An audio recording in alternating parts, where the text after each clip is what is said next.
আজকে তোমাদের সাথে যে রেসিপিটা শেয়ার করছি একেবারে ইউনিক একটা রেসিপি। এটা হচ্ছে গন্ধরাজ বেগুন।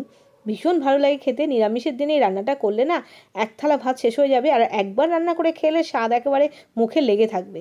প্রথমে আমি একটা বেগুন নিয়ে নিয়েছি, তোমরা তোমাদের মতন পরিমাণটা বাড়াবে বা কমাবে। এরকম বেগুনটাকে টুকরো টুকরো করে কেটে নিচ্ছি, বেশ এরকম লম্বা লম্বা করে টুকরো টুকরো করে কেটে নিচ্ছি। তো দেখো আমার এরকম বেগুন কাটা হয়ে গেল। আর বেগুনটাকে গোটা অবস্থাতেই ধুয়ে নিয়েছিলাম। আর তারপরে আমি কড়াইতে দিয়ে দিলাম সর্ষের তেল। তেলটাকে একটু ভালো করে গরম করে কড়াইয়ের গায়ে লাগিয়ে নিয়েছি।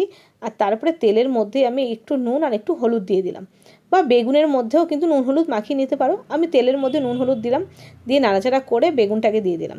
বেগুনটাকে এবার গ্যাসের ফ্লেমটা হাইতে করে ভালো করে বেগুনটাকে ভেজে নিতে হবে। সুন্দর দেখো কালার এসে গেছে, বেগুনটা সুন্দরভাবে ভাজা হয়ে গেছে, তুলে নিলাম। তবে বেগুনটা দেখেছো সবটা তেলই কিন্তু টেনে নিয়েছে। এইবার কড়াইতে আরও খানিকটা তেল দিয়ে এরকম ডুমো করে কেটে রাখা আলুও দিয়ে দিলাম। আর আলুর পরিমাণটা একটু ছোট দেবে, নাহলে আলু সেদ্ধ হবে না। আলু ভাজা হতে হতে মিক্সির মধ্যে টমেটো, আদা, কাঁচা লঙ্কা আর একটু জল দিয়ে একটা মশলা বানিয়ে নিয়ে আসছি। এদিকে দেখো আমার আলুটাও কিন্তু ভাজা হয়ে গেছে, আমি তুলে নিলাম আলুটাকে। এবার এই তেলের মধ্যেই ফোড়নে দিয়ে দিলাম গোটা জিরে। গোটা জিরে ফোড়নে দেওয়ার পরে যখন চড়বড় করছে জিরেটা, তখন এই বেটে রাখা মশলাটা টমেটো, আদা, কাঁচা লঙ্কা দিয়ে দিলাম। দিয়ে একটু নাড়াচাড়া করে নিলাম। আর তারপরে দিয়ে দিলাম শুকনো মশলা। প্রথমে দিয়ে দিলাম পরিমাণ মতন হলুদ, নুন, দিয়ে দিলাম জিরের গুঁড়ো, দিয়ে দিলাম ধনের গুঁড়ো, তার সাথে লঙ্কার গুঁড়ো, ব্যাস একটু পরিমাণ মতন মিষ্টি। সব কিছু দিয়ে এবার মশলাটাকে বেশ ভালো করে সময় নিয়ে একটু কষিয়ে নিতে হবে। বেশ সুন্দর করে যখন তেল ছেড়ে যাবে, এটা কিন্তু নিরামিষ রান্না, সেই জন্য এর মধ্যে কিন্তু কোনো রকম পেঁয়াজ রসুন পড়বে না। তো এবার যখন মশলা থেকে তেল ছেড়ে যাচ্ছে, তখন ভেজে রাখা আলুটা দিয়ে দিলাম। আলুটা দিয়ে নাড়াচাড়া করে অল্প একটু জল দিলাম, খুবই সামান্য জল দিয়ে গ্যাসটাকে সিম করে আমি ঢেকে দিলাম যাতে আলুটা গলে যায়। আর ততক্ষণে আমি এরকম একটা গন্ধরাজ লেবু নিয়ে তাকে ওপরে যে গন্ধরাজ লেবুর খোসাটা, মানে সবুজ অংশটাকে একটু ঘষে আমি আমি খোসাটাকে ঘষে নিচ্ছি। সবুজ অংশটাকেই ঘষে নেবে যাতে সাদা অংশটা না পড়ে, না হলে কিন্তু তিতো হয়ে যাবে। তো এইটা আমি রান্নার শেষে দেব। তো গন্ধরাজ লেবুর এই খোসাটাকে দেখো আমি এরকমভাবে খানিকটা নিয়ে নিলাম।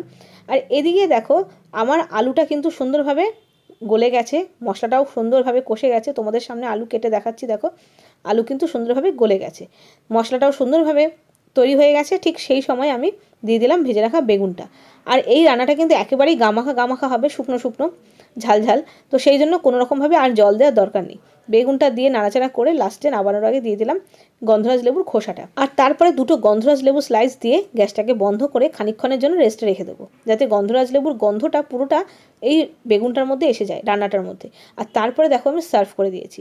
পাশে দুটো গন্ধরাজ লেবু স্লাইস আরও দিয়ে দিয়েছি, যাতে তোমরা মানে খাওয়ার সময় ভাত দিয়ে মেখে বা পরোটা দিয়ে খাওয়ার সময় লেবুর রসটা চিপে নিতে পারো। তো কেমন লাগলো এই নতুন রান্নাটা গন্ধরাজ বেগুন? এটা খেতে ভীষণ ভালো লাগে গরম গরম ভাতের সাথে, আর তার সাথে আরও বেশি ভালো লাগে গরম গরম পরোটা বা লুচির সাথে, ভীষণ সুস্বাদু হয়।